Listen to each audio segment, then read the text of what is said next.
All right, how's everybody doing today? Hotep, hey, this is Michael Imhotep, founder of the African History Network and host of the African History Network show. It is Sunday, November 3rd, 2024. And I wanted to come on and do a preview of an exciting new 12-week online history course that I teach called Ancient Kemet, the Moors, and the Ma'afa, Understanding the Transatlantic Slave Trade, what they didn't teach you in school. So this class is going to start up Saturday. It's going to start up Saturday, November 9th, 2024, 4 p.m. Eastern Standard Time. If you visit my website, AfricanHistoryNetwork.com, we have the information there where you can register for this online history course, and the class lesson plan is there as well. So I'm going to do an overview. We have cover about 200 slides in the class. There's 15 books that we reference. There are video clips, excerpts of interviews that I've done with some of our scholars. When you scroll down, you'll see the class lesson plan as well. So you can download this class lesson plan. Also, just click on the download button. All right. This content is PG-13, so you can use this with your children as well. It's not overly graphic. I don't do a lot of cursing or anything like that. Okay, so when we deal with the transatlantic slave trade, we have to understand that African people are the original people of North, Central, and South America, and came to this land prior to 1619. And I talk about this here in the class lesson plan. We give you a brief overview. There are 80 to 100 articles that we reference, 15 books, etc. We have to understand that African people have been in the land we call the United States of America going back at least 51,700 years ago. One of the books that I use is from my friend who's now an ancestor, Dr. David Imhotep, who wrote the book, The First Americans Were Africans, Documented Evidence. So if we look at this, I'm going to go to the slideshow here, go to the slides. And I've been teaching this class on and off since 2017. It has expanded a lot since I first started teaching in 2017. I've been studying history 34 years now. And many of you all have seen me on either Roland Martin Unfiltered or seen my show, the African History Network show. All right, so we can't start studying our history in slavery. Even when we study the transatlantic slave trade, we have to we can't start in 1619 or in the 1440s when the Portuguese get involved. We have to understand the history chronologically and deal with the 800-year occupation of Europe by the Africans known as the Moors, who entered the Iberian Peninsula, today known as Spain and Portugal, in 711 AD. Okay, from North Africa, coming from Morocco in 711 AD. And they're going to take the teachings from the Nile Valley region of Africa into Europe, and this is what's going to bring Europe out of the Dark Ages. Okay, so we also have to understand that African people are the original people of North, Central, and South America and have been in the land we call the United States of America at least 51,700 years ago. So we see an attack on the teaching of African American history. We saw that in Florida. We've seen it in other states like Oklahoma and Georgia that have passed laws that suppress the teaching of African American history, the history of slavery, the history of civil rights. And they say things like they don't want to make children feel guilty about what their ancestors have done, or teach subjects that make children feel sad and things of this nature. And this ties into also the book banning that we've seen coming from local school boards, but also these laws being passed at the state level, especially in former Confederate states, states that made up the Confederate States of America during the U.S. Civil War, 1861 to 1865. We've all heard about the College Board in Florida and how they rejected the African American studies class, the advanced placement African American studies class in Florida. This is an article from CNN.com. College Board hits back at Florida's initial rejection of advanced placement African American studies course and admits it made mistakes in rollout. We know that led to protests. in Florida, and also African American churches have organized in Florida to start teaching African American history in the churches. I actually did a broadcast of the African History Network show dealing with that. Okay, we've seen these laws at the state level also impact how African American History Month is celebrated in some of these states, because with these new laws, it causes a lot of times the laws are not written very clearly, and it causes apprehension from teachers because they're not exactly sure which topics they can teach and which topics they can't teach, and they don't want to lose their jobs as well. So we see a suppression many times in the celebration of African American History Month as well. This is an article from Axios.com. New rules are limiting how teachers can teach Black History Month. New rules are limiting how teachers can teach Black History Month. There was an article from USA Today that dealt with mock slave auctions, racist lessons, how U.S. history class often traumatizes, dehumanizes Black students. Okay, and this is a piece from this was from, I think, 2022. This article was from 2021. This article was from. And then you have another one from USA Today. Republican state lawmakers want to punish schools that teach the 1619 Project. Republican state lawmakers want to punish schools that teach the 1619 Project. So the 1619 Project coming from the New York Times and journalist Nicole Hannah-Jones. And remember, when Donald Trump was president, he attacked the 1619 Project as well. We're gonna talk about that in a minute.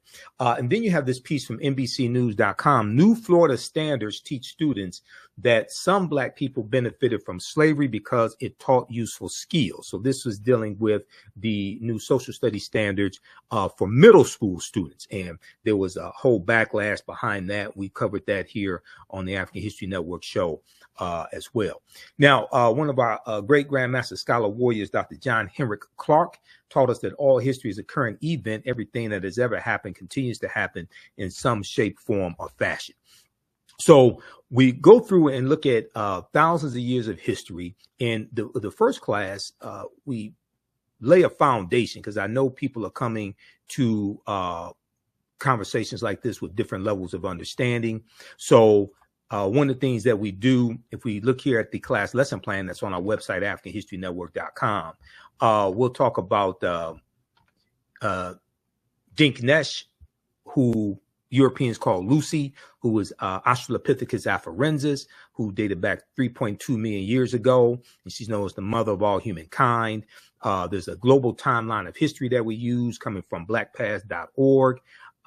We talk about things like the Berlin Conference of 1884, 1885 as well, where these 11 European nations divide Africa up into colonies, okay?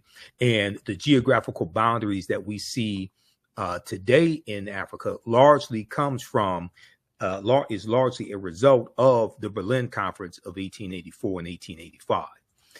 I'm going to flip back over to the slideshow presentation here.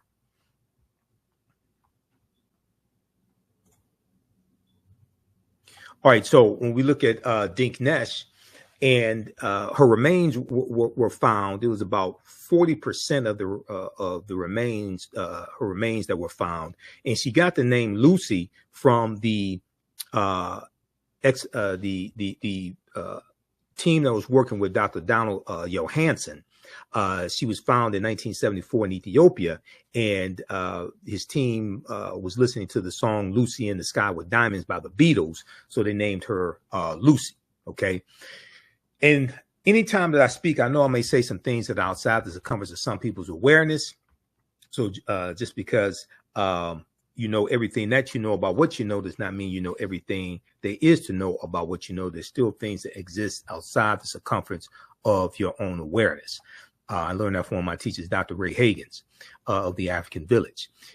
We also talk about Juneteenth some, okay? Now, I've done a lot of presentations dealing with the history of Juneteenth, June 19th, 1865, the history leading up to that. And I've been on shows, everybody from Areva Martin's show, CNN legal analyst Areva Martin, KBLA 1580 AM out of Southern California, to Carl Nelson's show, WOLB out of Baltimore. I've been on Roland Martin Unfiltered, the African History Network show, etc. But this is an article from 2021 from the New York Times. Most Americans know little or nothing about Juneteenth poll finds, okay? And it found that about 60% of Americans knew little or nothing about Juneteenth. It found that African Americans knew more than most Americans. Now, more people have found out about Juneteenth since this poll was taken in 2021.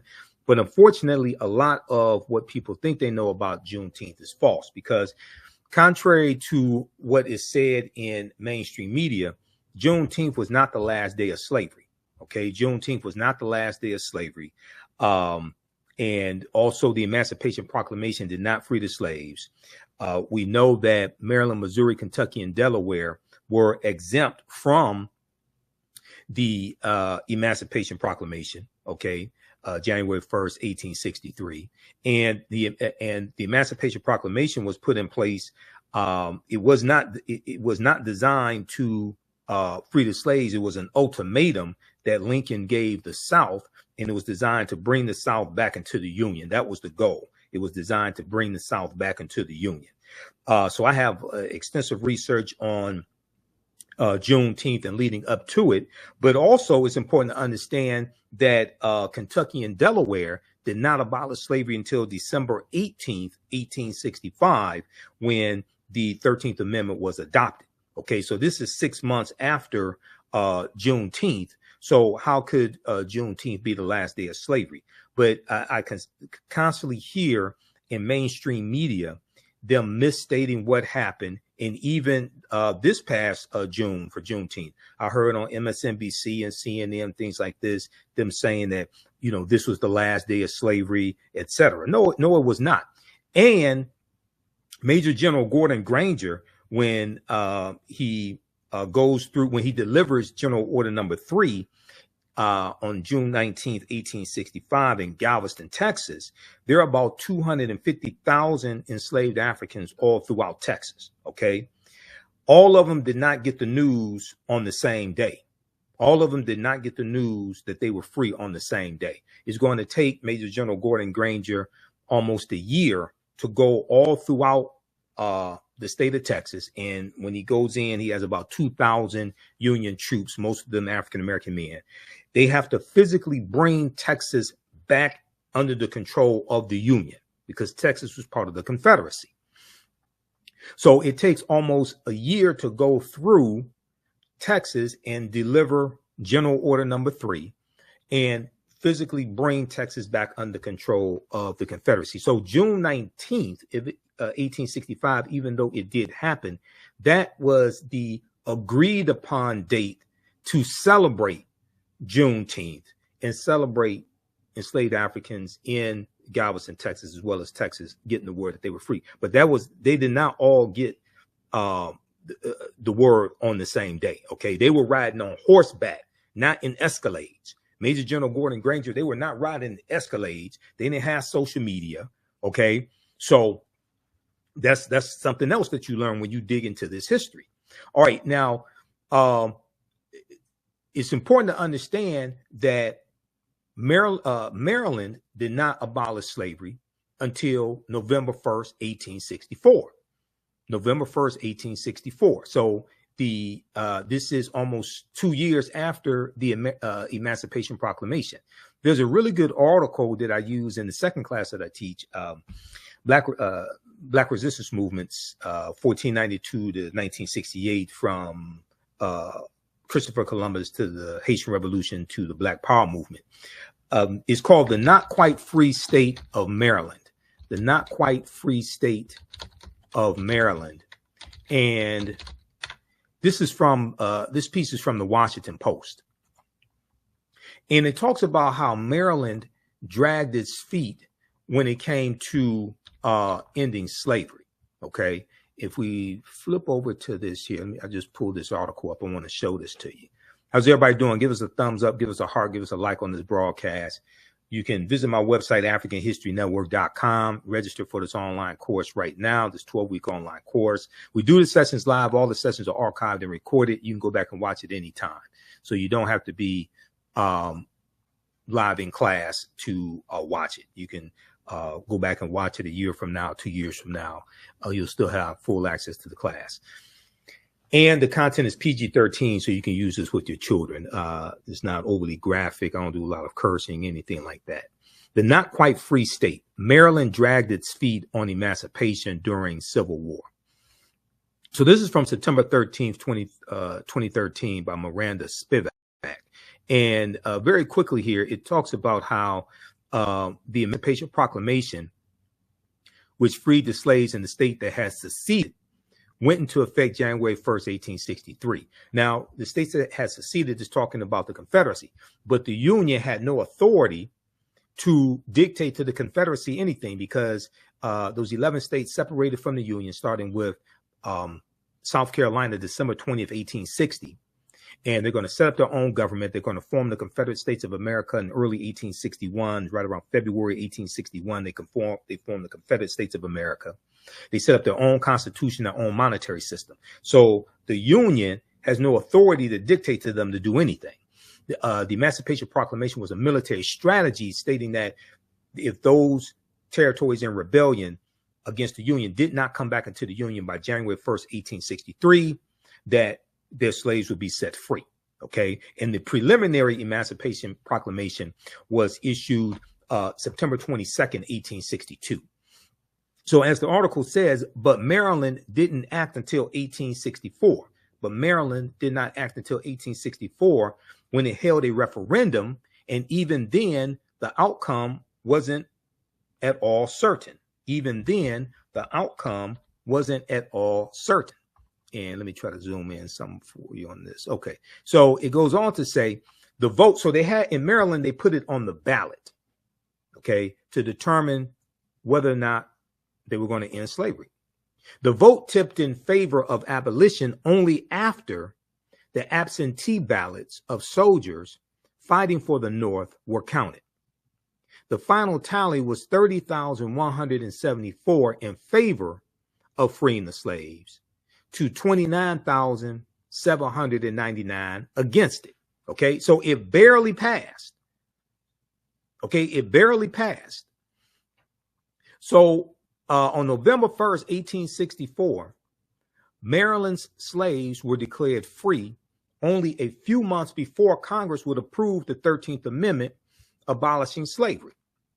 And we know the 13th Amendment is going to be adopted December 18th, 1865. Okay. Many blacks in Maryland had taken matters into their own hands by that time, either escaping to the district or enlisting in the Union Army, where they served as free men. Okay.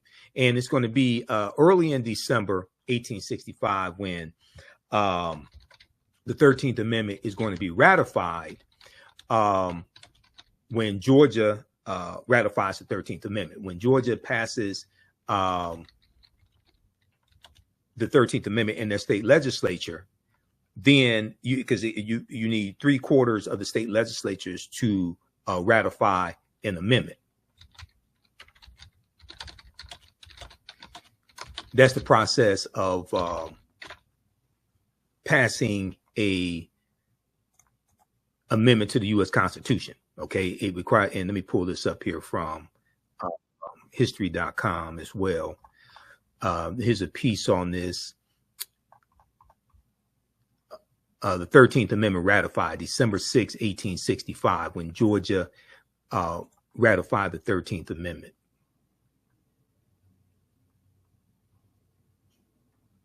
Okay, hold on. If I can, let me show you this article here. So to amend the U.S. Constitution, the bill has to pass both the House and the Senate by 2/3 majority vote, and then it has to be ratified by 3/4 of the state legislatures by 2/3 majority vote, which means the state legislatures have to vote on it as well. So this is from history.com, official website of the History Channel. We use resources and articles from a number of different sources. History.com is just one of them. On December 6, 1865, the 13th Amendment to the U.S. Constitution, officially ending the institution of slavery, is ratified. Quote, neither slavery nor involuntary servitude, except as a punishment for a crime whereof the party shall have been duly convicted, shall exist within the United States or any place subject to their jurisdiction. Okay. Now, that, as I stated to the Detroit Reparations Task Force on March 2nd, 2024, when I gave my historical presentation to them, and it's on our YouTube channel, Michael Imhotep, and on our Facebook fan page, the African History Network, you can go see the presentation, and I did a visual presentation for them. This, the 13th Amendment is based upon a previous law called the Northwest Ordinance of 1787. The Northwest Ordinance of 1787. Which, contrary to popular belief, people think that, this was created to re-enslave African Americans. No, that's false. And if you watch the extensive interview I did with historian Dr. Darrell Scott, who's a history professor, he was at Howard University. Now he's at Morgan State University. I think he's at Morgan State now. We deal with the history of that clause dating back to the Northwest Ordinance of 1787. Okay, it's and the Northwest Ordinance is one of the main reasons why Michigan, Wisconsin, Illinois, Indiana, Ohio don't have a deep history of slavery and didn't have a large number of slaves. Part of it dealt with the climate. Part of it dealt with their economy wasn't largely dependent upon slavery. Just like in Michigan, the economy was not largely dependent upon slavery, but also the Northwest Ordinance of 1787 largely abolished slavery in those areas. Okay, so, but you can watch the presentation that I did and I get deeper into it. Within these words, the single greatest change wrought by the Civil War was officially noted in the Constitution. Now, so they talk about the ratification process and give you some background information on the preliminary Emancipation Proclamation. And here they talk about the Northwest Ordinance as well. I think is Senate.gov has a good article on the Northwest Ordinance of 1787. Senate.gov is the official website of the U.S. Senate, and they have a history section there also. So when I teach this history, I take you to the history section of the U.S. Senate, take you to the history section of the U.S. House of Representatives, things of this nature. Lincoln believed that a constitutional amendment was necessary to ensure the end of slavery. In 1864, Congress debated several proposals. Some insisted on including provisions to prevent discrimination against blacks by the Senate Judiciary Committee, provided the eventual language. Okay, but the Senate Judiciary Committee provided the eventual language. It borrowed from the Northwest Ordinance of 1787, as I stated, when slavery was banned from the area north of the Ohio River. Okay, the Senate passed the amendment in April 1864. So all this was one of the problems, because in the interview that I did with Dr. Darrell Scott, we dealt with the misinformation in Dr. Ava DuVernay's, not Dr. Ava DuVernay, in Ava DuVernay's documentary 13th. And I saw the documentary when it came out, and I did a presentation here in the Detroit area at Nandy's Knowledge Cafe dealing with the origins of the war on drugs, you know, going back to 1875 and Chinese men working on the railroads, being the anti-opium laws in San Francisco dating back to 1875. But I talked about the origins of Richard Nixon's war on drugs, because Richard Nixon declared his war on drugs, President Richard Nixon, June 17th, 1971. Okay, and we dealt with, you know, why marijuana was made illegal going back to 1937, and Harry J. Anslinger, who was the first chairman of the Federal Bureau of the National Narcotics Bureau, the Federal Bureau of Narcotics, Harry J. Anslinger, 1937. All of that, we dealt with all that history. Okay, so, but the premise of the documentary 13th by Ava DuVernay is that you know, the 13th Amendment re-enslaved African Americans, things of this nature because of the loophole. That's false. And if you watch the interview that I did with Dr. Darrell Scott, and we're going to re-air that here on the African History Network. If you watch that interview, we got deep into that history and showed how it was false. And when people repeat that misinformation, they usually don't talk about the Northwest Ordinance of 1787 because they don't understand this history. But that's something that I explained to the Detroit Reparations Task Force dealing with this conversation. Okay, when Georgia ratified the 13th Amendment on December 6, 1865, the institution of slavery effectively ceased to exist in the United States. And then it was adopted December 18th, 1865. But Georgia became, I think it was the 27th state to ratify the 13th Amendment. So you can check this out here at history.com, which is the official website of the History Channel. 13th Amendment ratified December 6, 1865. So you have some people who say, well, it's all right to celebrate June 19th, commemorate June 19th, but we also have to celebrate December 6th, 1865. I agree. I agree with that. And when we have these celebrations around Juneteenth, and I deal with this, you know, I speak at different Juneteenth celebrations. When we have these celebrations around Juneteenth, it's all right to come together and have fun, but we have to deal with history, economics, law, and politics. History, economics, law, and politics. And we have to correct the history of Juneteenth and protect the history of Juneteenth. This is extremely important. We have to correct the history of Juneteenth and protect the history of Juneteenth. Juneteenth gives us an opportunity to force into a national conversation a history that Republicans especially are passing laws in state legislatures to suppress the teaching of that history in schools. Okay, so Juneteenth gives us an opportunity to do that and correct the misinformation in the media and educate people on this history. And the way you treat a people is largely based upon what you think about a people. What you think about a people is largely based upon what you've been taught about a people. What you've been taught about a people is largely based upon everything you've read, heard, and seen about a people.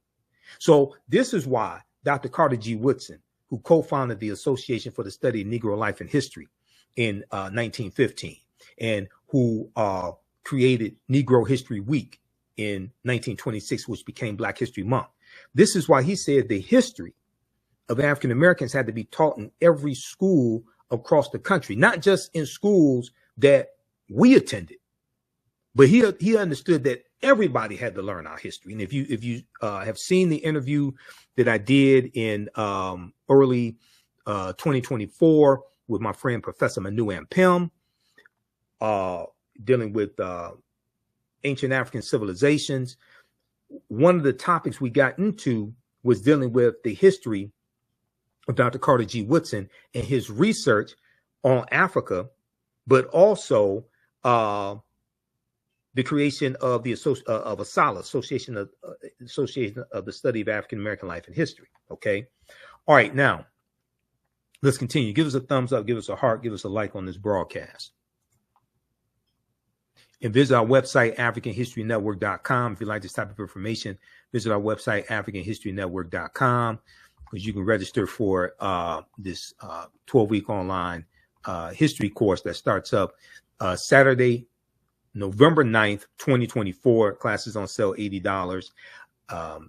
You can use this with your children. You can download our lesson plan. We have an extensive lesson plan here for each class session. We cover thousands of years of history and what leads up to the transatlantic slave trade taking place.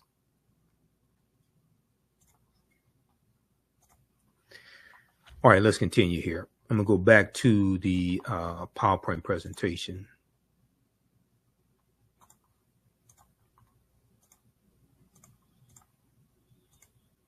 Okay, so a lot of people ask, you know, how you pronounce your last name. Last name is Imhotep, I-M-H-O-T-E-P. Now, who was Imhotep? Imhotep was one of the greatest people that ever lived in human history. He was a high priest, a physician, an architect.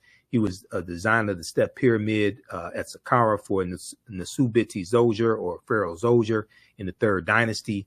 He was known as the world's first multi-genius. Okay. He lived somewhere circa 3000 BC. You'll see some estimates 2700 BC to 3000 BC, somewhere around there. Okay. This book here by Dr. Malefi Keti Asante, who I also interviewed in 2023, my friend Dr. Malefi Keti Asante, who's a history professor at professor of African American Studies at Temple University in Philadelphia. He's a prolific author of dozens of books dealing with Africa and African American history. This is one of his books here. We use this in the class, The Egyptian Philosophers, Ancient African Voices, from Imhotep to Akhenaten. Okay, this right here. So you don't have to buy any of these books to follow along in class. We show you excerpts on the screen. If you want to have them for your own personal library, that's fine. The Egyptian Philosophers, Ancient African Voices, from Imhotep to Akhenaten. Now, Imhotep means he who comes in peace in the ancient Medu Neter language. And he was known as the world's first multi-genius. Now, these are two famous statues of Imhotep. Okay. So this is Imhotep, and this is not Imhotep. In the 2001 movie, The Mummy Returns, the villain's name was Imhotep. And you have this Arab Eurasian looking actor, Arnold Vosloo, who portrayed High Priest Imhotep in the movie The Mummy Returns. Okay. Consequently, many of our children think that one of our greatest ancestors was evil and not of African descent. Okay, so he was a high priest in the movie, and he was a villain. Okay. Now, here's a picture of the step pyramid that Imhotep was the architect of. Now, also, this is why we have to be so guarded of the type of imagery and information that we allow our children to consume. Okay, because as Dr. Leonard Jeffries, one of my teachers, says, whoever controls the images controls the self-esteem, the self-development, the self-worth of the people. Here's a picture of the step pyramid at Saqqara, who Imhotep was the architect of. Now, this was a early form of pyramid building called a mastaba, a flat bench pyramid, the mastaba, okay, which is different than the pyramids of Khufu, Khafre, and Menkaure that are more sloped and it's a more intricate design. So we talk about the BC and AD dating system, as well as CE, Common Era, and before the Common Era as well. There's a concerted effort to get away from the Christian-based dating system, which was popularized by the Venerable Bede, an English monk named Bede, B-E-D-E, in 8th century, in 8th century Common Era AD. There's a concerted effort to get away from that. All right, now, the 1619 Project, everybody has heard about the 1619 Project. And as I said before, Donald Trump led an attack on the 1619 Project. And then he created, when he was president, he created the 1776 Commission, the 1776 Commission that put out a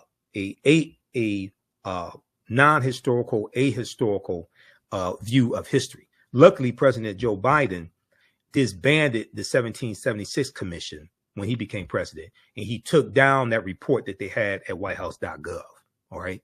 But what a lot of people don't know, and I've done some presentations in the past before about this, much of what we've been told about Virginia's first Africans, August 20th, 1619, is wrong. Okay.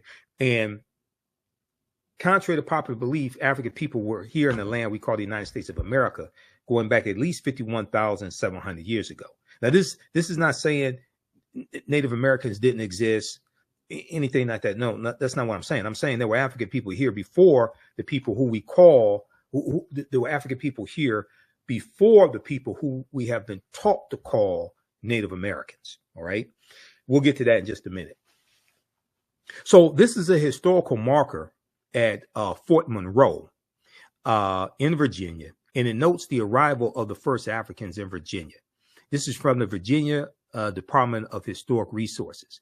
There's a good article from VirginiaMercury.com from August 11th, 2019, called Much of What We've Been Told About Virginia's 1619 First Africans is Wrong. Much of what we've been told about Virginia's 1619 First Africans is wrong. And, you know, when we had that 400 year anniversary in or commemoration in 2019, I did a series of interviews with Dr. Leonard Jeffries, Professor James Small, Dr. Wade Nobles, and Dr. David Imhotep. Okay, so those are on our YouTube channel, Michael Imhotep. I'm going to dig into our archives and edit those and rebroadcast those also, because I have hundreds of shows that I've done over the past 14 years that I've been doing the African History Network show. Some interviews I've forgotten about, some topics I discussed that I've forgotten about, and I go through and see the videos on YouTube or on Blog Talk Radio, etc. In my archives. I was like, wow, I totally forgot about that. But most of them I do remember. So there's a good article from the Washington Post that deals with 1526. And this is something I talk about in my lectures, how people will talk about 1619, but they won't discuss 1526 because the Spanish were taking Africans into the territory we call South Carolina and Georgia, the South Carolina, Georgia area, 93 years before 1619, 93 years before 1619. There's a good article from the Washington Post called Before 1619, There Was 1526. The mystery of the first enslaved Africans and what became the United States. And in this article, it talks about how Spanish explorers brought 100 slaves to a doomed settlement in South Carolina or Georgia. Within weeks, the subjugated revolted, then vanished. Okay. I want to pull up the article from the Mercury News.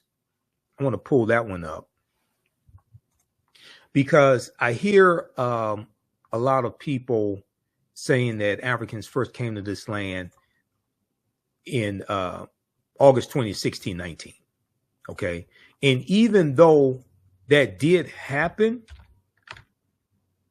usually they don't talk about the fact that this was our land stolen from us and we were here going back at least 51,700 years ago. I'm going to come to that in just a minute. But let's look at this article here from VirginiaMercury.com. Much of what we've been told about Virginia's 1619 first Africans is wrong. Much of what we've been told about Virginia's 1619 first Africans is wrong. So this is a good article by Rex Springston, August 11th, 2019. And I'm just going to share an excerpt of it. Okay. In this piece here, it talks about what really happened.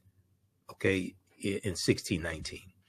In late July or early August that year, historians say 2 English privateers, pirate ships, little more than pirate vessels, but operating with government sanction, attacked an overcrowded Portuguese slave ship en route to Veracruz in the Gulf of Mexico and stole about 60 enslaved Africans.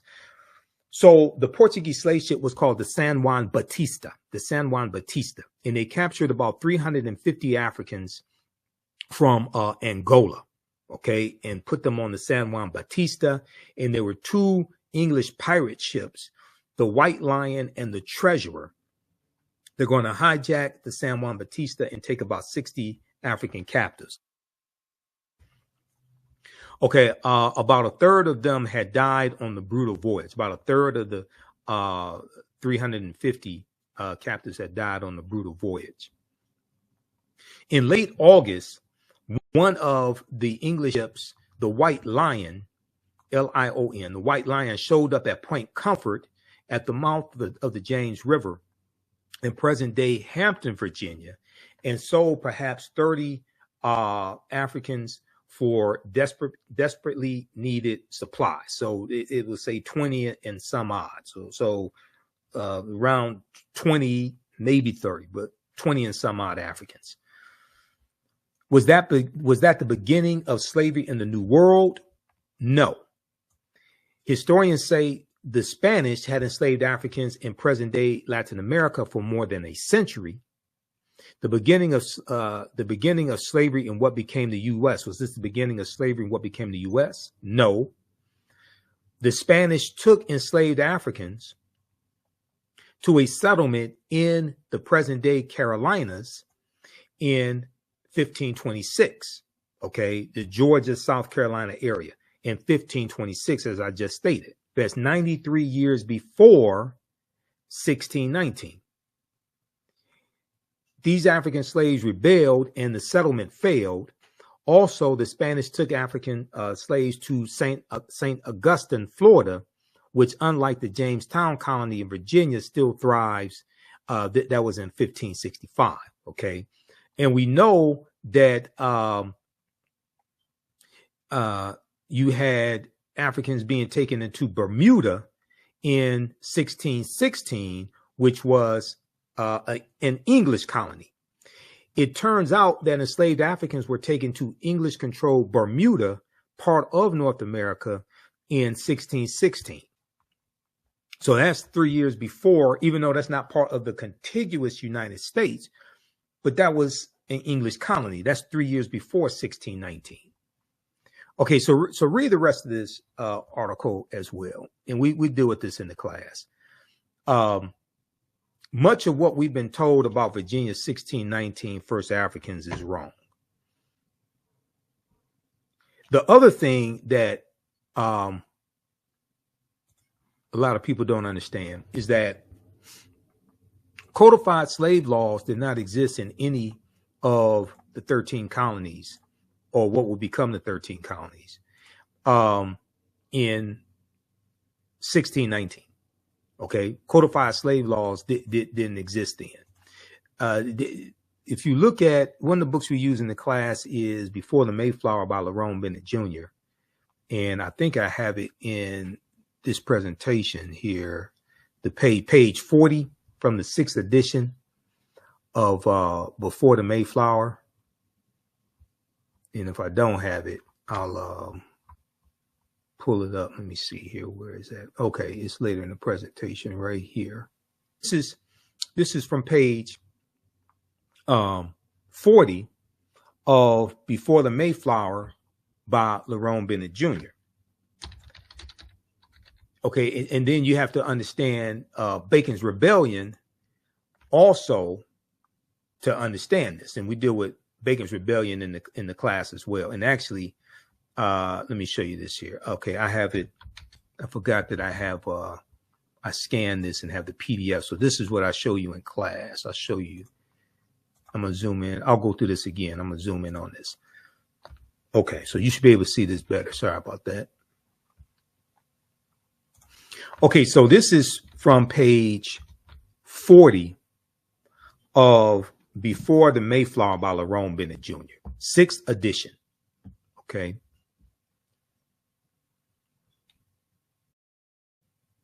And what he's explaining in chapter 2 is how slavery evolves in the colonies. And the way that we think all of this evolved and happened is different than the way it actually happened. He talks about working together in the same field, sharing the same huts, in the same situation, and the same grievances. The first Black and white Americans, aristocrats, accepted. The first Black and white Americans, aristocrats, accepted, developed strong bonds of sympathy and mutuality. They ran away together, played together, and revolted together. They revolted together. That's Bacon's Rebellion, for instance, in 1676 in the colony of Virginia.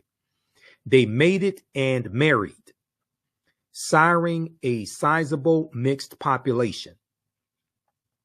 In the process, the black and white servants, the majority of the colonial population, created a racial wonderland that seemed somehow un-American in its lack of obsession about race and color.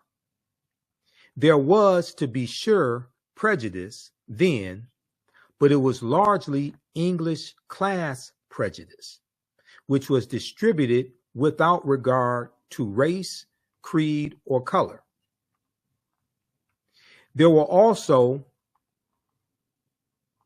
without regard to race, creed, or color.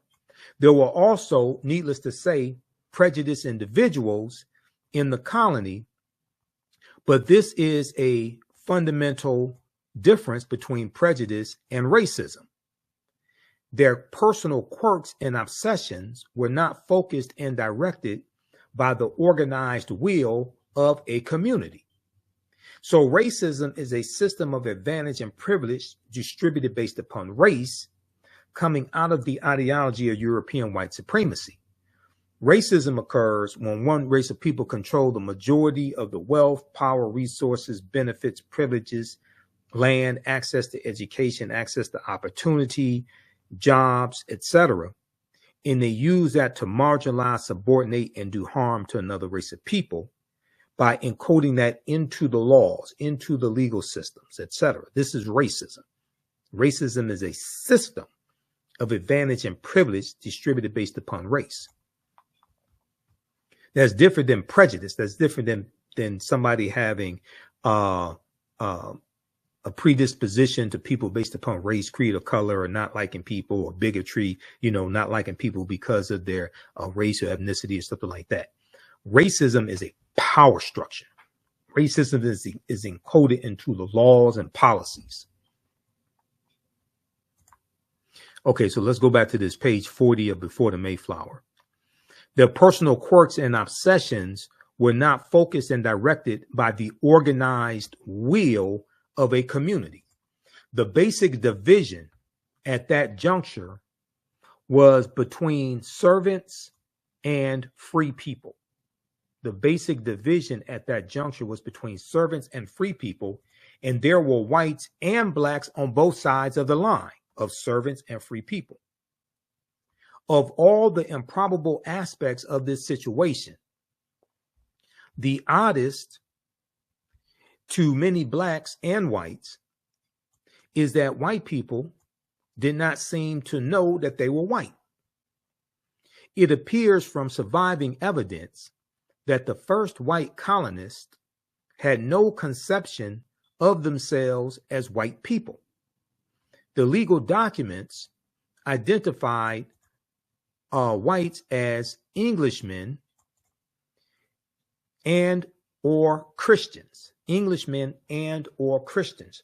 The word white, with this burden of arrogance and biological pride, developed late in the century, late in the 17th century, late in the 1600s, as a direct result of slavery and the organized debasement of blacks. So this is going to be after Bacon's Rebellion of 1676. The same point can be made from the other side of the line. For a long time in colonial America, there was no legal name to focus white anxiety. The first blacks were called blackamoors, Moors, Negers, and Negars, N-E-G-E-R-S, Negers, and Negars, N-E-G-A-R-S, okay? Blackamoors and Moors, M-O-O-R-S. The word negro, a Spanish and Portuguese term for black, did not come into general use in Virginia until the latter part of the century, latter part of the 17th century, the 1600s, okay? All right, so read this. This is from page 40, Before the Mayflower, 6th edition by Lerone Bennett Jr. Okay, so what he's talking about, then you have the Virginia Slave Codes of 1705, right? Virginia Slave Codes of 1705, in Section 4 of the Virginia Slave Codes, makes a distinction between Moors and Negroes. The Virginia Slave Codes of 1705. When we look quickly here at Bacon's Rebellion, there's a good article from the History Channel on this. And it deals with, and I've talked about this in my classes as well, it deals with them burning down the town of Jamestown, Virginia. So if you look at this article here, why America's first colonial rebels burned Jamestown to the ground. How many people know this history? Why America's first colonial rebels burned Jamestown, Virginia to the ground. Bacon's rebellion was triggered when a grab for Native American lands was denied. This is from October 10th, 2023. It was updated, originally August 2nd, 2019, by Aaron Blakemore for history.com. Excellent article. Okay. And here's a depiction of them burning Jamestown, Virginia to the ground right here. Okay, so very briefly here. A lot of people in this group have shot. Okay, so very briefly here. I'm going to skip over some of this. It talks about Nathaniel Bacon. So long story short, what was happening is you had the tobacco plantations in the colony of Virginia, and the white indentured servants and the African and the enslaved Africans, they were both being exploited by the same people. Okay, and the poor whites, all of this, they were both being exploited by the wealthy plantation owners. At the time, wealthy settlers had built profitable tobacco plantations and used their crops to pay high colonial taxes. But for poorer Virginians, times were lean. Only people who owned land could vote, and the indentured servants and poor Virginians who did not felt disenfranchised. Poor farmers had been hit hard by falling tobacco prices, and many on the borders of the colony's frontier wanted to expand westward. There they faced threats from Native Americans intent on protecting their ancestral lands. When the colonists called on their governor for military support, he refused. Okay, let me fast forward to this. Okay. Okay, so they talk about Nathaniel Bacon, and let's go here.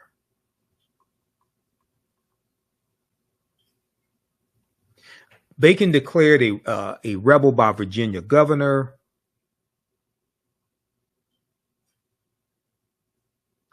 In response, Governor Berkeley declared Nathaniel Bacon a rebel and scheduled elections for a new assembly to solve the problem for good.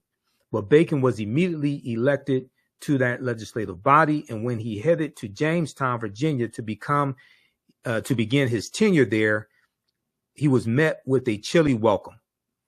Okay, so Bacon gathered his troops. A few weeks later, he marched toward Jamestown, Virginia, with 500 supporters, the rebels, and another demand to lead the colony into war against Native Americans. As Nathaniel Bacon's men stood off with Governor Berkeley's men, the governor opened his shirt and showed Bacon his bare chest. Quote, "Here, shoot me," yelled Governor Berkeley, daring Nathaniel Bacon to shoot. Instead, let me see, what the hell, where did that go? Okay, instead, Nathaniel Bacon retreated, traveling throughout Virginia, recruiting other disgruntled rebels. Let's see here. Okay.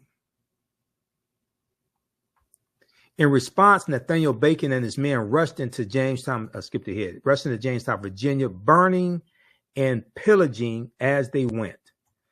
On the night of September 19th, they torched the entire town, burning it to the ground. This is the entire town of Jamestown, Virginia.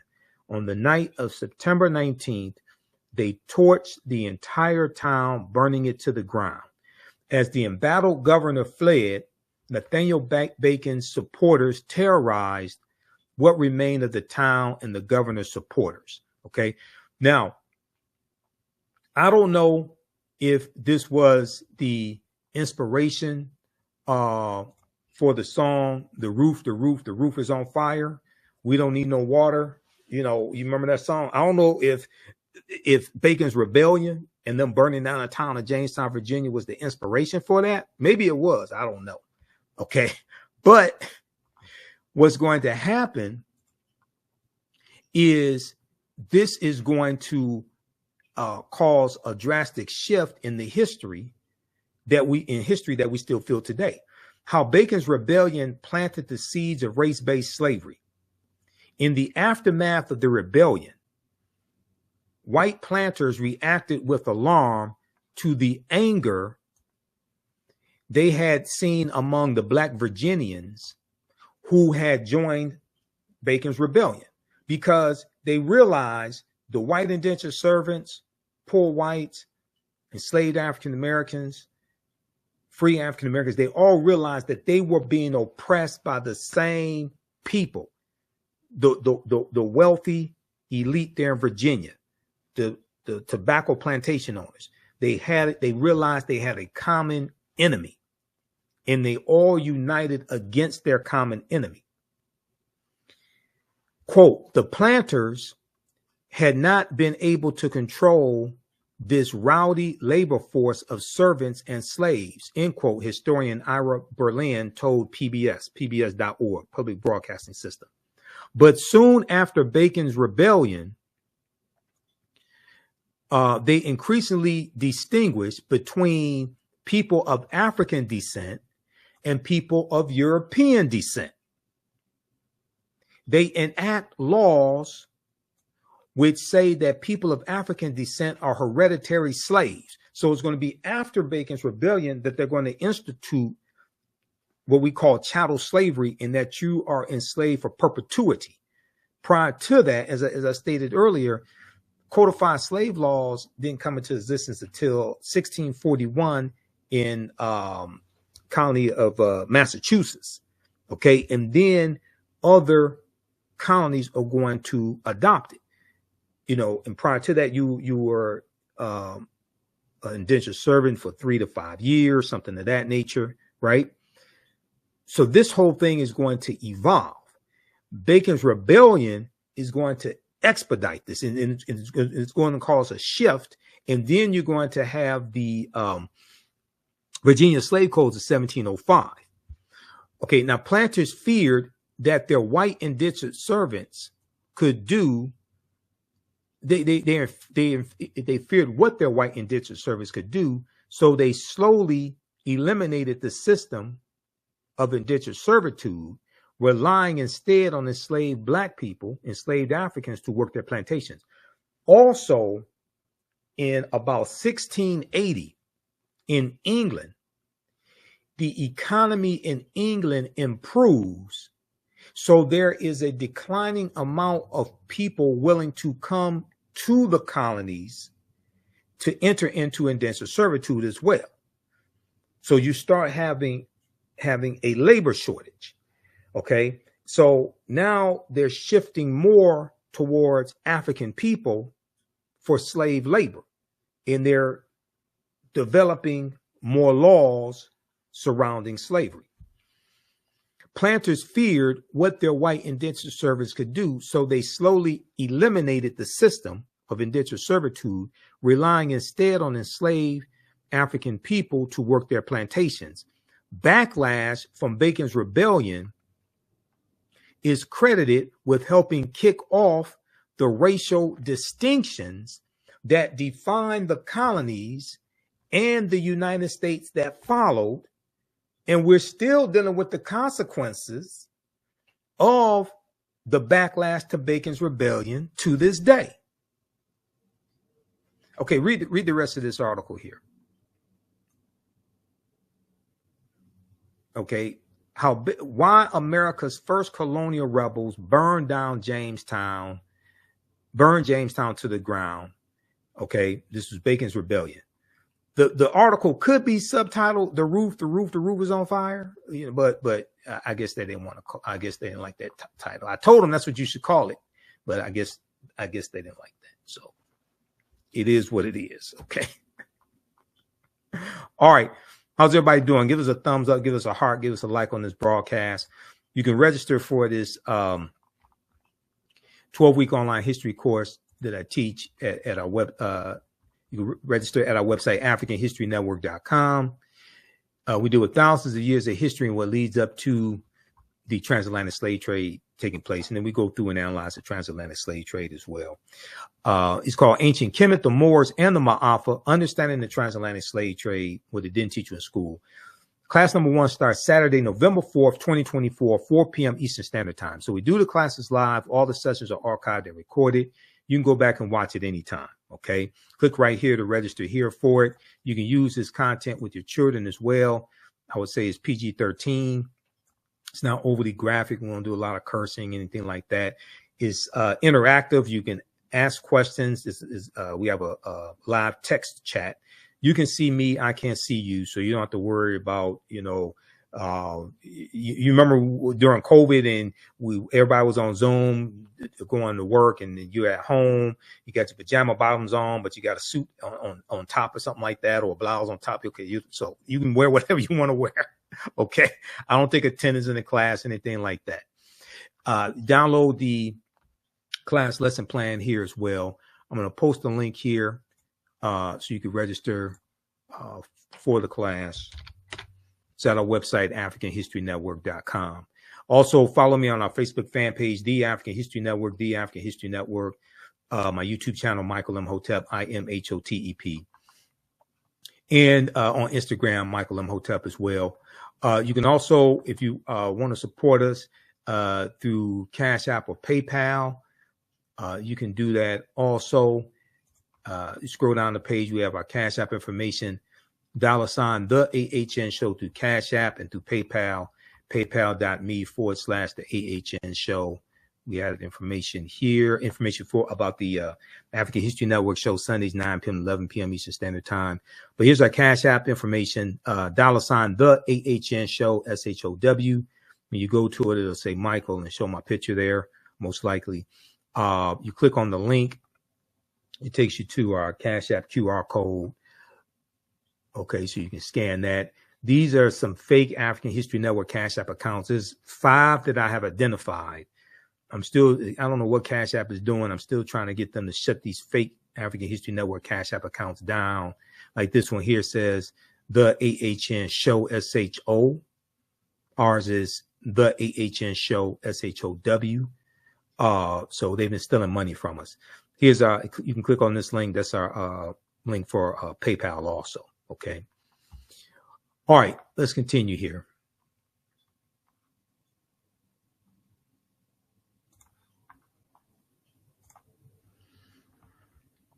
Let me go back to the PowerPoint presentation. So I want to go to this clip here of Dr. David Imhotep. And I showed this in class.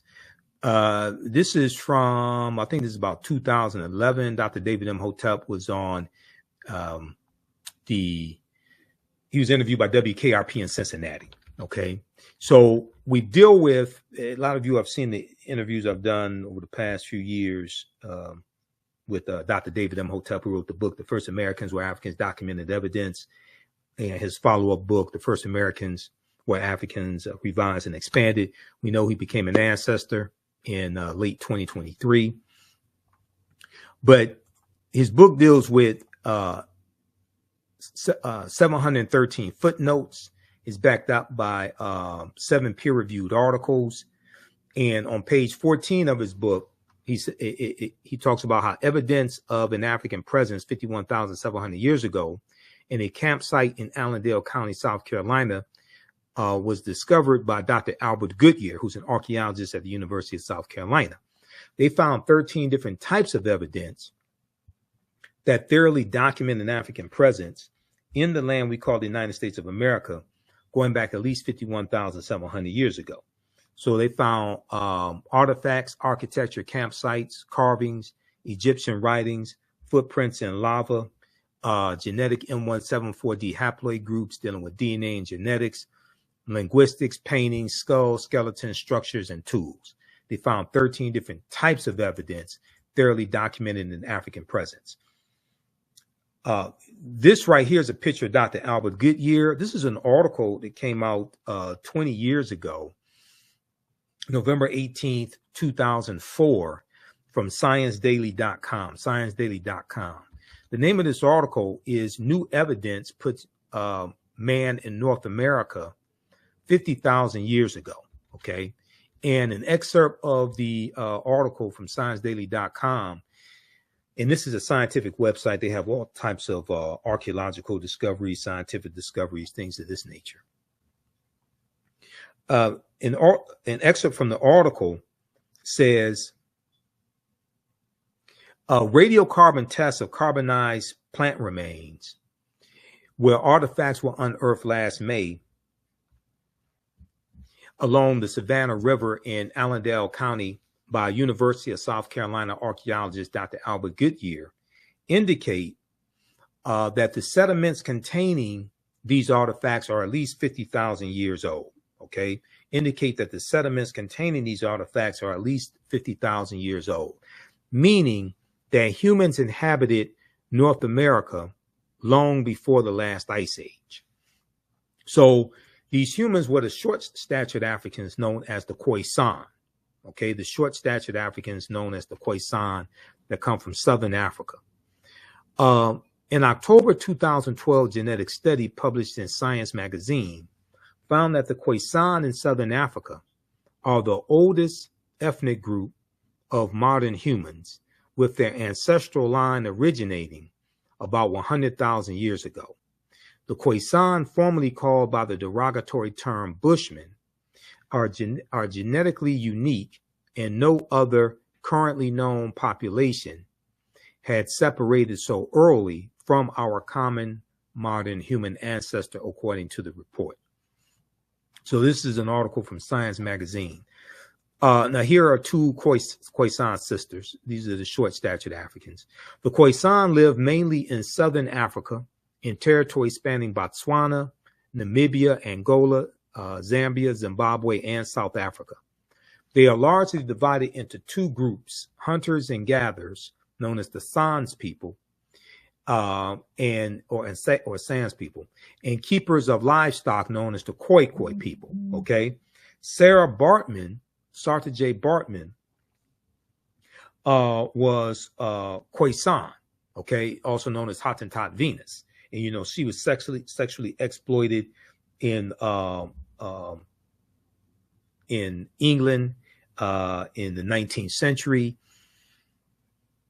The Khoisan languages include the distinctive click sounds that are not found in the languages of their neighbors, okay?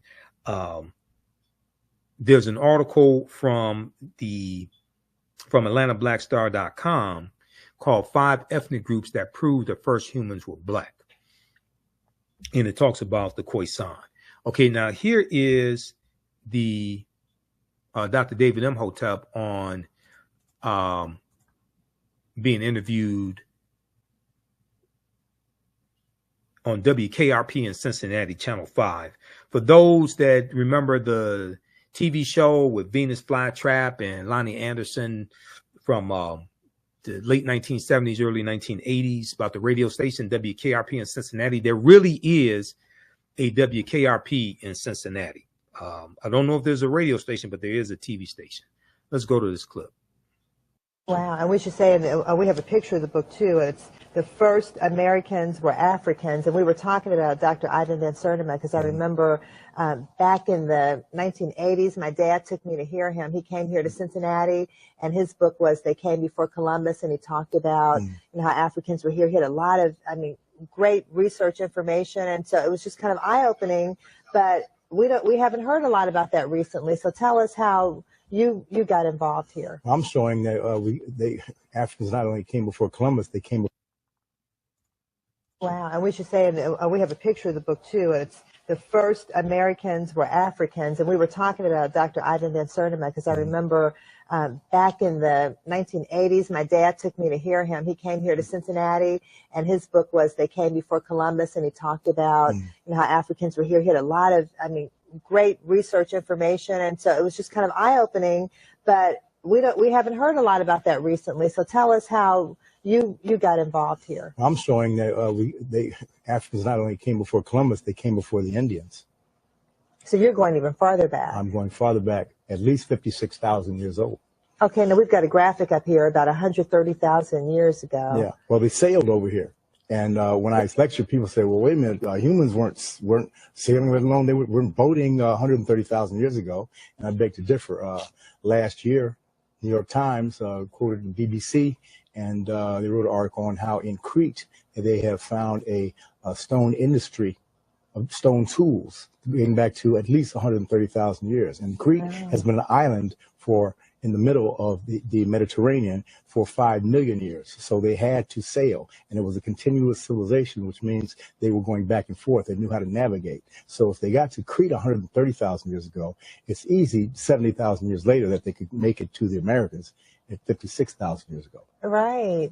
That's really, now how did you even get back to this research? I mean, this is just, did you start by reading They Came Before Columbus, and then you expanded on that research? Yes. You see, 36 years ago, Dr. Van Sertima's book came out, and this information is piled on for 36 years. So many different things, so many cutting-edge articles and things have been found since then. Yeah, and what's the reaction you get when you talk about how Africans came here even before Native Americans? People are amazed. They're shocked. They're shocked. First comes shocks, and then they're smiling, and some frown, of course. And then, and what about the school systems? Because, have we gotten this information to the educational system? Not yet. The book has only been out for a month and a half. And what kind of feedback are you getting though when you go around and talk about this? I mean, I'm assuming you're doing lectures around the country. Yeah, well, I always bring my peer-reviewed articles. Okay. Because my thesis, which is the same as my title, "The First Americans Were Africans," is backed up by 7, soon to be 8, peer-reviewed journal articles, which is the height of academia. Wow. And so you've got credibility. I mean, people can see this research. What do you think? Do you think this is going to change history at all? Well, for hundreds of years in Europe, people thought the world was flat, and it took a while for them to be able to say the world was round in order to go out there and navigate and see that it was indeed round. So it's going to take a little while for them to get around this, but it will happen. And so what part of Africa were the Africans from who came to Brazil? Well, the DNA, the Genome Project found that the earliest ones, the ones that they found in Tierra del Fuego, in the very tip of South America in 1874, 1876, were the short Africans, the Khoisan, who spoke with clicks like that. The Gods Must Be Crazy did a movie on that. I remember that, yeah. Yes. So they have about the Coca-Cola bottle that fell in, yeah. Yes, they have the oldest DNA and the oldest language on the planet, and they were all over. Oh, wow. All over all 3 Americas, as well as Asia. Well, have they done any DNA tests in Brazil to see that? Yes, they have. The Genome Project went all around the world. There are 100,000 people participated. Wow. Taking DNA swabs. And so first we know that it's possible to get over here by canoe. And second of all, the DNA from that group of Africans is in Brazil. The most important thing not to forget to ask me, well, I will tell you that, where do the Native Americans come from? Well, we've always been taught that they came across the Bering Straits from Asia. This is true, but they did not come until 3000 BC. There is no evidence of them coming before 3000 BC. So for 53,000 years, there were nothing but Africans in North, Central, and South America. Wow. When they come over 3000 BC, those two groups, the Africans and the Mongolians, get together, the Asians, get together, and their children are the Native Americans. Wow. This is why the Native Americans do not look Chinese. They are a little different than Chinese. Right. Oh, that's, I mean, we need to learn. It makes a lot of sense, Dr. Imhotep, and we need to learn our history. All right. So that's an excerpt of that interview. And I interviewed Dr. David Imhotep, I think about 13 times on the African History Network show. Okay, so as I said in the beginning, there's a concerted effort to suppress the teaching of certain types of history in school. History of slavery, civil rights movement, different aspects of African American history, etc. And this is part of Project 2025 to attack diversity, equity, and inclusion, to dismantle the Department of Education. Chapter 18 deals with dismantling the Department of Education. I've actually been on some panels recently talking about Project 2025. So there was on October 18th, 2024, Donald Trump was on Fox and Friends, okay? And he's talking about dismantling the Department of Education. I'm going to show you this clip because I put together a video dealing with this. And it's important for people to understand Project 2025 is let me just show you this here, and I'm going to show you this clip, okay? It's from the Heritage Foundation, okay? I was talking about Project 2025 in 2023 because I found out about it in September, at least by September 2023 on Ali Velshi's show on MSNBC, okay? And then I went back and looked, and I saw some clips going back even to August of them talking about Project 2025. I saw those as well. But I definitely remember September 2023. And he was talking about the Heritage Foundation. I already knew about the Heritage Foundation and Paul Weyrick, who co-founded the Heritage Foundation in 1973. He founded the Heritage Foundation in 1973.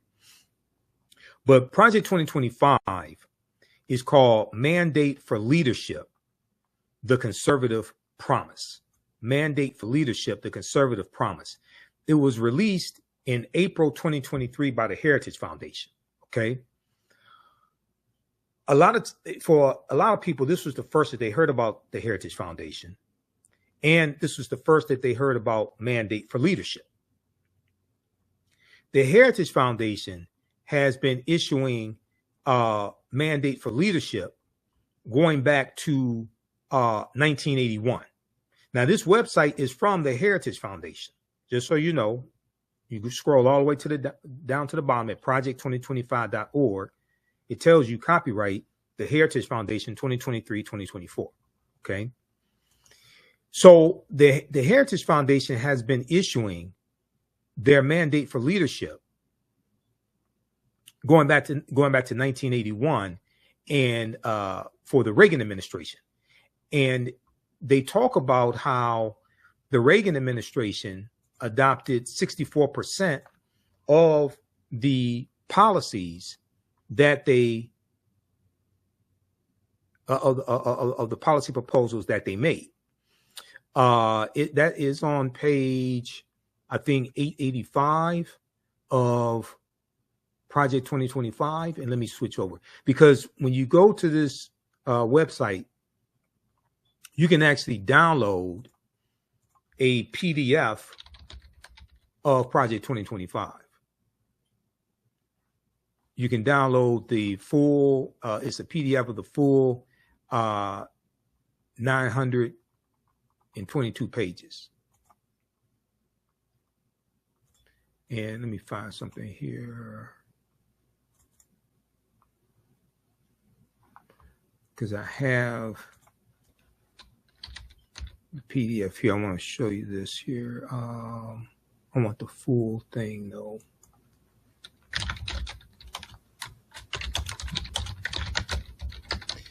What happened was the Reagan administration adopted 60%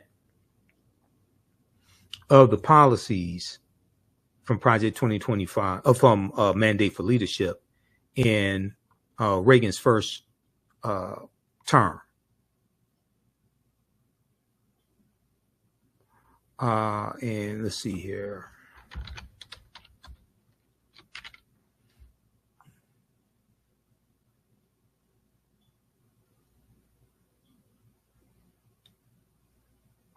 If we look at this article from the Heritage Foundation's website, heritage.org, and I'm going to actually pull up Project 2025 here. Hold on. I'm going to pull up the actual PDF.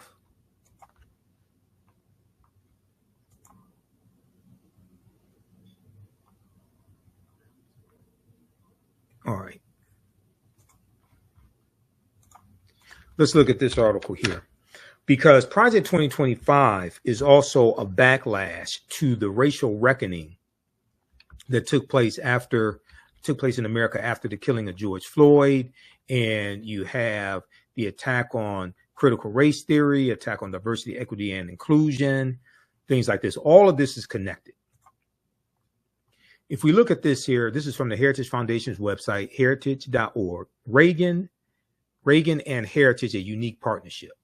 This is from June 7th, 2004. June 7th, 2004. In here, it talks about the partnership in 1980. The partnership began in 1980. Ronald Reagan and the Heritage Foundation. It's hard to tell the story of one without much of the others. Heritage was President Reagan's favorite think tank, and Reagan was the embodiment of the ideas and principles Heritage holds dear. The partnership began in 1980 when Heritage provided the president-elect's transition team with detailed policy prescriptions on everything from taxes and regulation to trade and national defense. The published version of these recommendations, the 1,100-page Mandate for Leadership, was described by United Press International back then as, quote, a blueprint for grabbing the government by its frayed New Deal lapels and shaking out 48 years of liberal policy, end quote. The Heritage Foundation has been putting out their policy platform called Mandate for Leadership, the Conservative Promise, for over 40 years, going back to 1981. Project 2025 is the latest version of Mandate for Leadership, the Conservative Promise. Now, a lot of people found out, especially a lot of African Americans found out about this in July 2024 when Taraji P. Henson talked about it at the BET Awards and told everybody to look it up, Google it. That night, Project 2025 searches were trending on Google. But the Heritage Foundation, a right-wing think tank founded in 1973 by Paul Weyrich, has been crafting policy for Republican administrations for over 40 years. So anybody that thinks there's no coordination between the Trump administration, in the first Trump administration, the Trump transition team, and the 140 people who worked in the Trump administration who helped write Project 2025, as well as Donald Trump. He didn't write Project 2025, but he knows about it. He knows about their policies. Anybody thinks he's ignorant of this and doesn't know anything about it is stupid. Either stupid or ignorant, one of them. Because the evidence is there. In 2017, Donald Trump spoke at a Heritage Foundation conference. And I'm going to show you some more evidence here in just a minute, because, see, your understanding of politics is directly related to your understanding of history. So the Heritage Foundation is telling you what they did in the Trump administration. The new president, in the Reagan administration, they tell you about the Trump administration also. The new president used Mandate to help realize his vision of a world free of communism an economy that didn't crush people's dreams with high taxes and regulations, and an America and an America the world could admire once again. He gave copies to every member of his cabinet, talking about Ronald Reagan, because they printed it. I know Vice President Kamala Harris and other people say, can you believe that they wrote this down? Yes, they've been writing it down for over 40 years. The result, nearly 2/3 of mandates for leadership, 2,000 recommendations were adopted by the Reagan administration. Okay, nearly 2/3. You're talking about right about 64%. Because in one part of Project 2025, they tell you 64% of the 2,000 policy recommendations from the Heritage Foundation and Mandate for Leadership, the Conservative Promise, were adopted by the Reagan administration in Reagan's first term in office. A conservative commentator, William F. Buckley Jr., put it, the foundation had a great hour when Ronald Reagan was elected president and found waiting for him 3 volumes of heritage material designed to help him chart the nation's course in the right direction. It was really the wrong direction.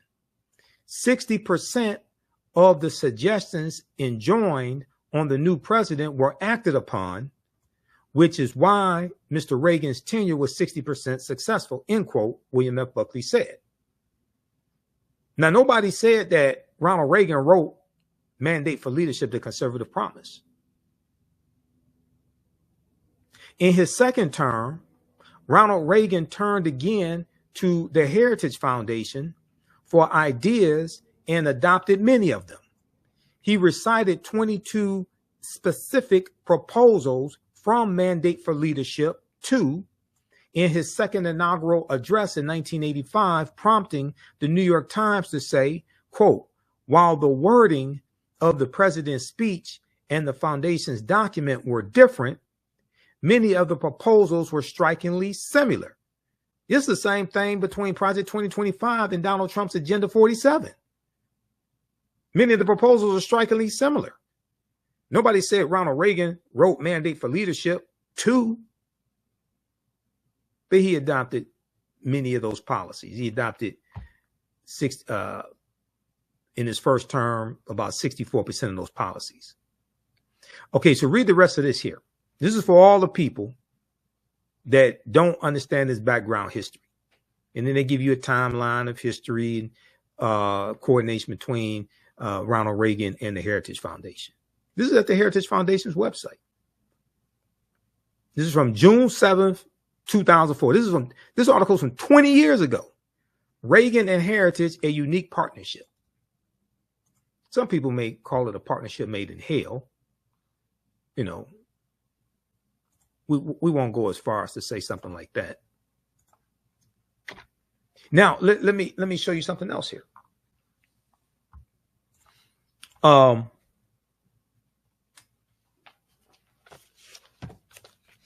want to show you this piece here. Where is that?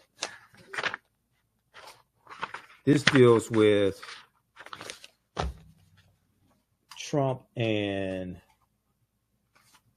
Project 2025. Where is that?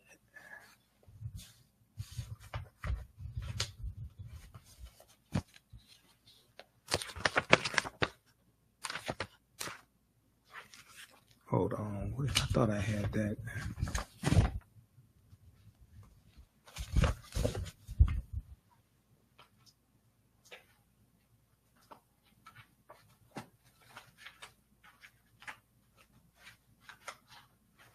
Hold on, let me find this.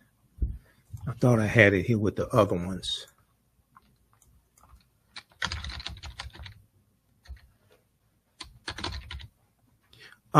This one deals with how in 2018,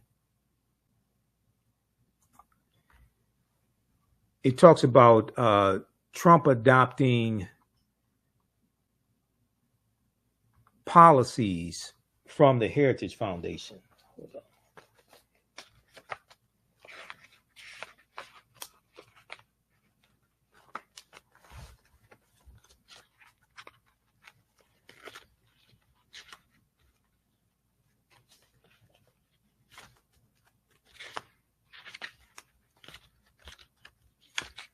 Where is that?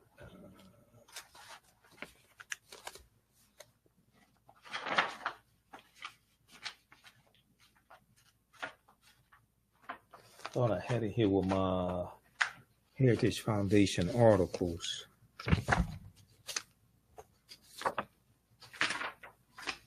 Just can't.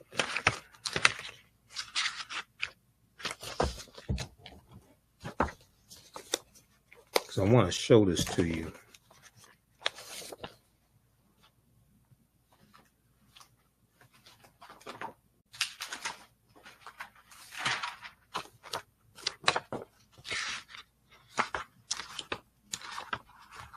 Hold on, I'm gonna have to pull up a different one. What to know about the blueprint?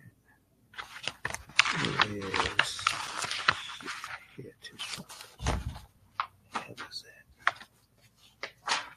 hold on, let me find it a different way. Here is Project 2025.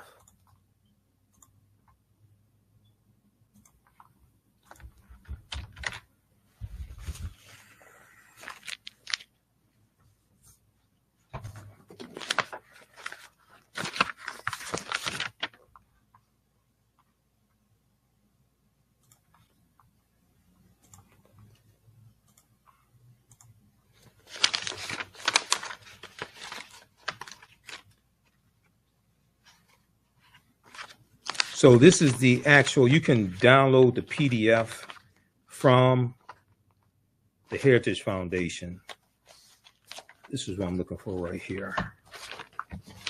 And you see it's called Mandate for Leadership, the Conservative Promise, just like the other versions that they've been doing for over 40 years are called Mandate for Leadership, the Conservative Promise.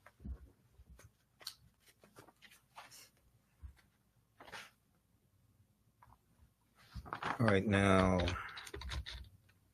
I want to go here. I think it's page 885. Okay, so this is from January 23rd, 2018. Okay. From the Heritage Foundation. This is at heritage.org. January 23rd, 2018. So this is during the Trump administration. It's called Trump Administration Embraces Heritage Foundation Policy Recommendations. And there's Donald Trump. This is Donald Trump speaking at a President's Club meeting of the Heritage Foundation in 2017. So he can't say he doesn't know who they are. In this article here from the Heritage Foundation's own website, it tells you 1 year after taking office, President Donald Trump and his administration have embraced nearly 2/3 of the policy recommendations from the Heritage Foundation's Mandate for Leadership. Okay, just look at this. Now, he said he don't know who they are. He knows nothing about Mandate for Leadership, the Conservative Promise, Project 2025. Is he pleading ignorance of Mandate for Leadership in 2017 and 2018? Because Project 2025 is not something new. It's a continuation of what the Heritage Foundation has been doing for 40 years and a continuation of their policy agenda that they publish each election cycle called Mandate for Leadership, the Conservative Promise. Okay, people act like this is just something like brand new that fell out the sky. No, you don't understand the history behind this.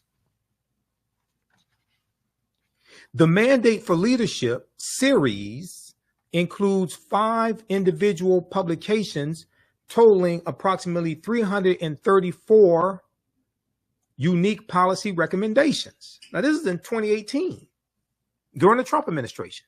Analysis completed by Heritage Foundation determined that 64% of the policy prescriptions were included in Trump's budget, implemented through regulatory guidance, or under consideration for action in accordance with the Heritage Foundation's original proposals. Now, are we supposed to believe that's all a coincidence and he don't know nobody? He knows nothing? This is in 2018. They're telling you what happened in 2017. The Heritage Foundation, at their own website, the same people who put up Project 2025, which is called Mandate for Leadership, the Conservative Promise, they're telling you what they did in 2017 with the Trump administration.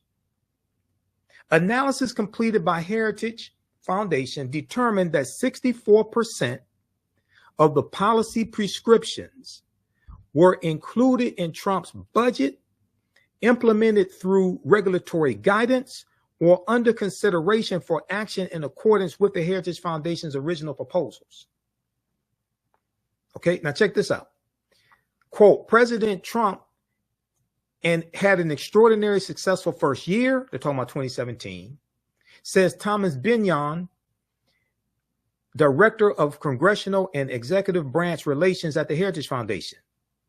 Quote, he put a conservative on the Supreme Court, and he enacted historic pro-growth tax reform. They're talking about the $2 trillion tax cut for the millionaires and billionaires, and 83% of the benefits went to the top 1%. That's what he's talking about.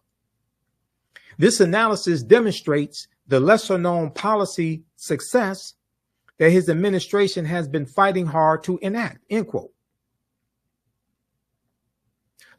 They got this clip here from Fox News, okay, Fox Business. Thomas Binion discusses how Trump, let's see, what the hell? Let's just show this. Because a lot of people don't understand what's been happening the past 40 years. And your understanding of politics is directly related to your understanding of history. And I've heard a number of people that sent me messages on social media and all this stuff. Trump don't have nothing to do with the Heritage Foundation and Project 2025 and things like this. 140. Let me show you something here. I guess I got a ton. Keep in mind, I was talking about Project 2025 and 2023 before a lot of the people out here talking about it now knew about it. Okay. I was talking about before it became huge on MSNBC and CNN, and the Schedule F employees. The change with the Schedule F employees, I found out about that in July 2022 from Jonathan Swan's article from Axios.com. And that was before people started talking about that as well. So when I was speaking to the National Association of Black Counselors, I referenced this article from July 23rd, 2022 by Jonathan Swan. I'll show you that in just a minute here. Let's see. Let me look at, I want to show you this piece from CNN, just so you understand. We can put this in context. Donald Trump claims not to know who's behind Project 2025, right? Just like he said he didn't know who David Duke was, the Ku Klux Klan leader. He said he didn't know who David Duke was. Remember that? And then video came out of him years before talking about David Duke.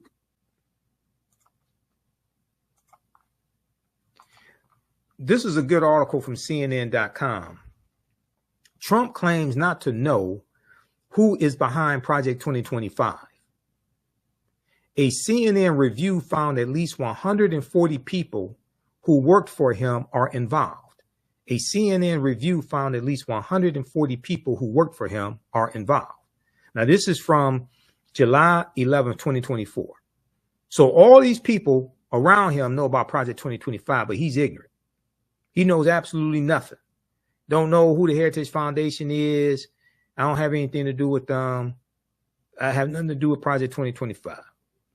People that worked in your administration, at least 140, from Dr. Ben Carson to Tom Homan, who headed up the Homeland Security, to Russell Vought, who headed up the Office of Management and Budget, to Ken Cuccinelli.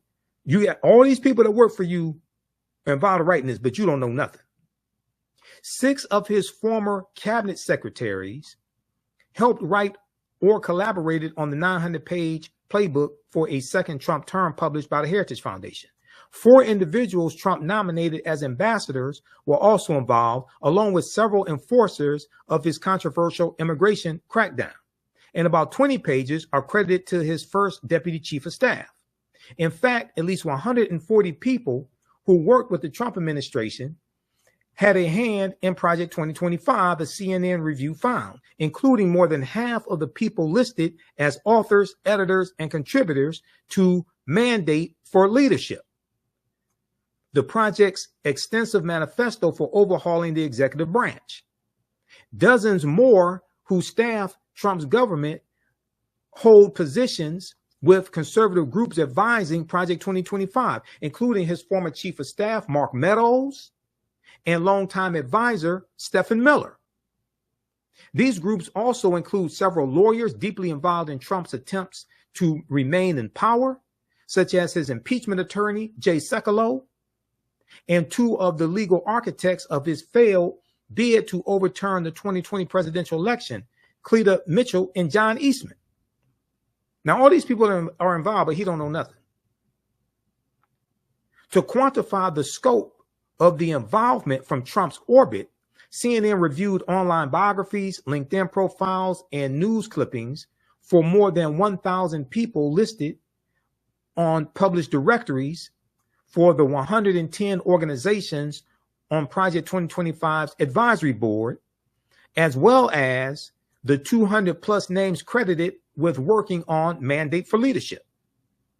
Overall, CNN found nearly 240 people with ties to Project 2025 and to Donald Trump, covering nearly every aspect of his time in politics and the White House, from day-to-day foot soldiers in Washington to the highest levels of his government. The number is likely higher because many individuals' online resumes were not available. Read the rest of this here.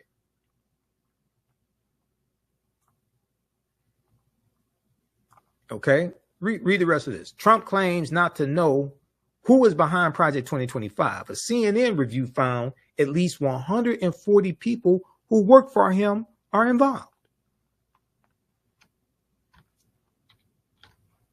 All right, now I want to go back to this. I want to show this video here from, I said I would show you this video from Fox Business here. Let's go.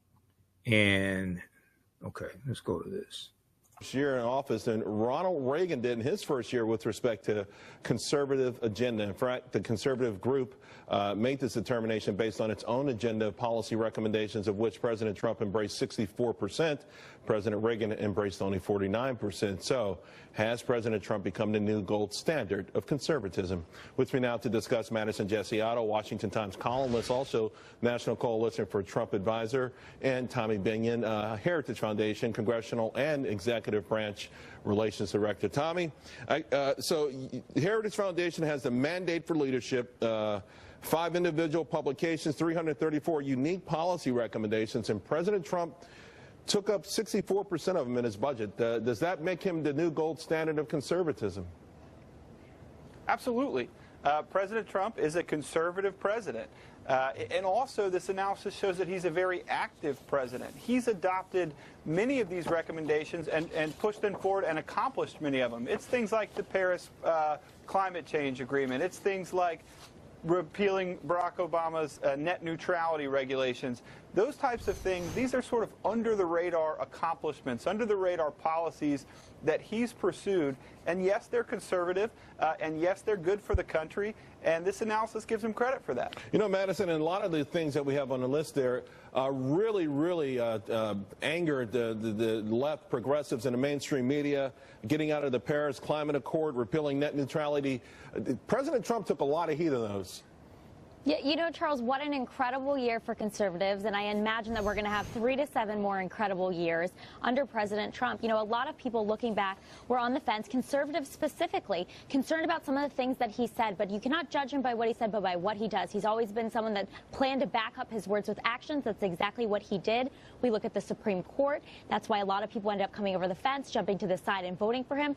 And when he's talking about making an impact long term, let's look at the federal district courts and let's look at the federal appellate courts. I mean, this is places where he's going to have an effect long after his presidency is over in the world of conservatism. Madison, do you think then that ultimately people should say, hey, forget about the rhetoric and the occasional tweet that may be distasteful, if you will, and look at the achievements and the direction we're going? That ultimately is what matters? Oh, absolutely, because guess what? These words and silly tweets that people agree or disagree on and bicker about aren't going to affect people's lives, but these policies and these decisions that he's making in the Oval Office are going to affect our lives not only now, like I said, but for decades to come. And so I think that's what people need to keep in mind, and I think that's what they will keep in mind when we go to the midterms in 2018 and we look at back, you know, to 2016. They were on the fence hoping this would happen, and it did happen. So I think they're going to do that in 2018 and 2020 as well. Tommy, I know it's a badge of honor, but some people may say approximately 70 former Heritage employees either work for the Trump transition team or are now part of the administration. Is that too much influence by one particular organization? No, I don't think so. That's absolutely a strategy of the Heritage Foundation to better the country. The individuals, the researchers, the smart people here at the Heritage Foundation have a passion for this country. They're patriots, and they went to work in the administration to make the country a better place. I don't think that's a knock against Heritage or too much influence at all. And yes, it's those 70 individuals and the president and the rest of his administration that enacted and adopted these policies. Right. And we believe the reason we work here, the reason we work so hard on these policies is because we believe that ultimately they're going to deliver a better America for the American people. Quickly, before I let you go, Tommy, is there one of the items that ranks high that wasn't adopted that you'd like to still see implemented? I know there's a lot of them, but the one that maybe sticks out the most to you? Repeal and replace Obamacare. It's got to go. Health care is too expensive. That depends on the Congress. The president's leading on it, but it's got to happen. Thank you both very, very much. Appreciate it. President Trump. All right. So, and once again, the Heritage Foundation wants to repeal and replace the Affordable Health Care Act. Donald Trump has nothing to replace it with. He has a concept of a plan. Okay. These are policies coming from the Heritage Foundation. Now that clip that I just showed you, that clip is from 2018. And let me go to it. Okay, so that is from January 25th, 2018, right here. That's on the Heritage Foundation's website. I mean, their YouTube channel right here. So name of that clip, Tommy Binion, B-I-N-I-O-N, discusses how Trump has embraced 64% of Heritage policy recommendations on Fox Business. Okay. That's at Heritage Response Room, one of their YouTube channels. And that is from January 25th, 2018. So they're showing you the coordination between the Heritage Foundation and the Trump administration adopting 64% of the policy recommendations from Mandate for Leadership, the Conservative Promise. Okay. Now, Project 2025, as I've said, that's just the latest version of Mandate for Leadership, the Conservative Promise. Now, I want to go back to that article here.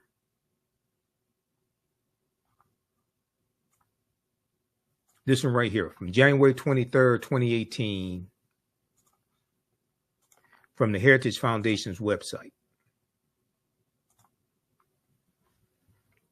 Trump administration embraces Heritage Foundation policy recommendations. January 23rd, 2018, right? And they're talking about what happened during the first year of the Trump administration. Now, if you scroll down past the video, it says, Heritage Foundation research analysts began developing the policy recommendations in 2016 during the presidential campaign with the following principles in mind: free enterprise, limited government, individual freedom, traditional American values, and a strong national defense. I'm not sure what traditional American values they're talking about. I mean, this is a guy who had sex with a porn star, cheated on all his wives, committed business fraud, committed sexual assault. What? And then later, you know, he incited the coup January the 6th, and his supporters assaulted over 140 police officers. I'm not sure what American values, traditional American values, they're talking about.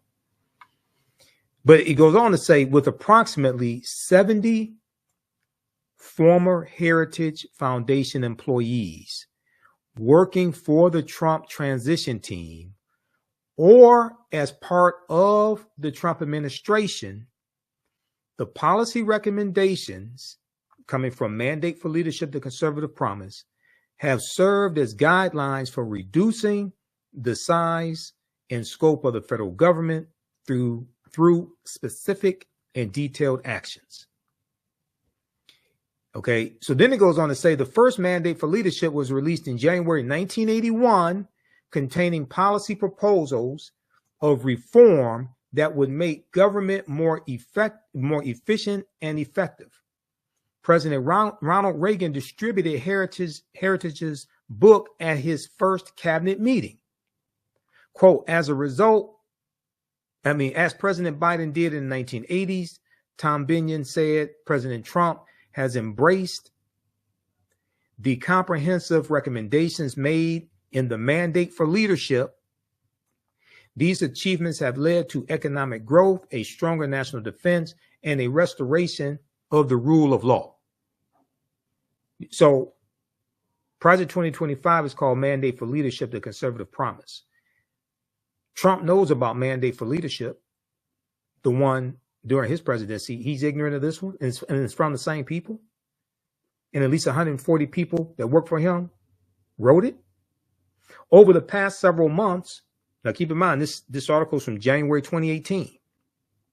Over the past several months, Heritage Foundation's executive branch relations staff reviewed the 334 policy recommendations and met with senior administration officials in the several agencies. Heritage analysts briefed administration officials on the recommendations, provided additional insight and information, and advocated for reform. Okay, but he knows nothing. And it goes through and shows some things that the Heritage Foundation got enacted from Mandate for Leadership under the Trump administration. Now, as President Obama said on the campaign trail, the fond economy that people remember was actually the Obama-Biden economy, because they saved the economy, brought us out of the recession, created 11.3 million jobs. They handed over a healthy economy to Donald Trump, 75 consecutive straight months of private sector job growth under Obama-Biden. They handed over a 4.7% unemployment to Donald Trump, and the employment rate kept going down. But it wasn't something that Trump did. He didn't create that economy.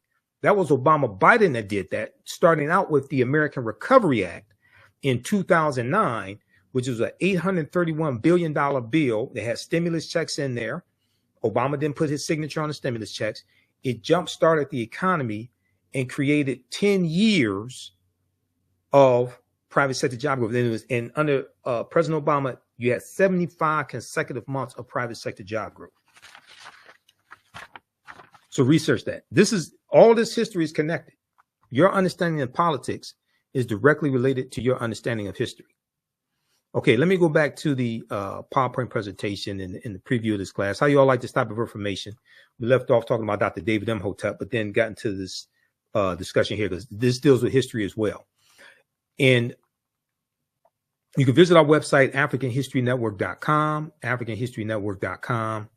and you can register for this 12-week online history course that I teach. Class number 1 starts up Saturday, November 9th, 2024, Ancient Kemet, the Moors, and the Ma'afa, Understanding the Transatlantic Slave Trade, what they didn't teach you in school, okay? We deal with thousands of years of history what leads up to the transatlantic slave trade taking place. We deal with some of the attack on the teaching of history in schools, especially African-American history. You can download the full lesson plan here. Click on download, register right here for it as well. You can use this information with your children. I would say the content is PG-13. It's not overly graphic. We don't do a lot of cursing or anything like that. The 200 slides that we reference, 80 to 100 articles, 15 books that we reference. I show you the excerpts of the books on screen, so you don't have to buy any of them if you don't want to. You can get them for your personal library, but you don't have to buy the books to follow along in class. I'll show you video clips of interviews I've done with some of our scholars as well. Like Professor James Small, Professor Kabahai Watakamane, Anthony Browder, who wrote Nile Valley Contributions to Civilization, which is one of the books that we use in the class, and Runoko Rashidi, as well as others. And my copy of Nile Valley Contributions to Civilization is around here. I think it's on the bookshelf. Put on the bookshelf. Right here. Yeah, Nile Valley Contributions to Civilization by Tony Browder.